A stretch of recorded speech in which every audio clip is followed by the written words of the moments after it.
எல்லாருக்கும் வணக்கம். நாம் இன்னைக்கு பூரி எப்படி பண்ணலான்னு பார்க்கலாம். வாங்க வீடியோக்குள்ளே போகலாம். ஃபஸ்ட்டு ஒரு பவுலில் 2 கப்பு கோதுமை மாவு எடுத்துக்கலாம். கூடவே 2 டேபிள் ஸ்பூன் ரவா சேர்த்துக்கலாம். அப்புறமா 1 டீஸ்பூன் உப்பு, 1 டேபிள் ஸ்பூன் எண்ணெய், 1 டேபிள் ஸ்பூன் நெய் சேர்த்துருக்கேன். இல்லை 2 டேபிள் ஸ்பூன் நெய்யாக கூட சேர்த்துக்கலாம். இப்போ கையால் இது எல்லாமே ஒரு வாட்டி பிசைஞ்சு விட்டுட்டு அப்புறம் கொஞ்சம் கொஞ்சமாக தண்ணி ஊற்றி மாவை நல்லா பிசைஞ்சு எடுத்துக்கலாம். ஒரேடியாக தண்ணி சேர்த்துற வேண்டாம். கொஞ்சம் கொஞ்சமாக தண்ணி ஊற்றி இந்த மாதிரி நல்லா பிசைஞ்சதுக்கு அப்புறமா இந்த மாவு மேலே கொஞ்சமாக எண்ணெய் தடவி வச்சுக்கலாம். ஏன்னா நமக்கு ட்ரை ஆகாமல் இருக்கிறதுக்கு தான். எண்ணெய் தடவி மூடி வச்சு ஒரு 15 நிமிஷம் அதை அப்படியே விட்டுருங்க. இப்போ பாருங்கள் 15 நிமிஷம் ஆயிடுச்சு. மாவுமே நல்லா ஊறிடுச்சு. இப்போ நம்ம கொஞ்சமாக மாவு எடுத்து தட்ட ஆரம்பிச்சிடலாம். தட்டும்போது எண்ணெய் யூஸ் பண்ணி தட்டுக்கோங்க.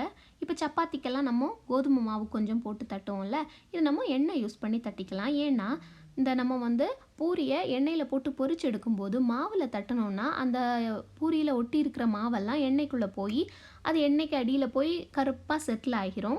அதனால் நீங்கள் பூரி தட்டும்போது எண்ணெய் யூஸ் பண்ணி தட்டிக்கோங்க.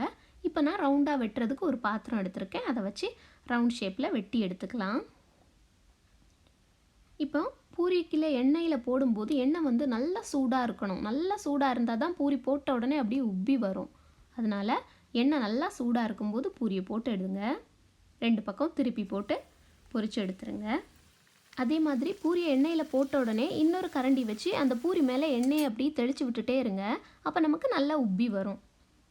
அவ்வளோதாங்க, நம்மளோட பூரி சூப்பராக ரெடி ஆயிடுச்சு. நீங்களும் வீட்டில் இதை செஞ்சு பாருங்கள். இந்த வீடியோ உங்களுக்கு பிடிச்சிருந்துச்சுன்னா மாதவாஸ் கிச்சனுக்கு சப்ஸ்கிரைப் பண்ணுங்கள். தேங்க்யூ.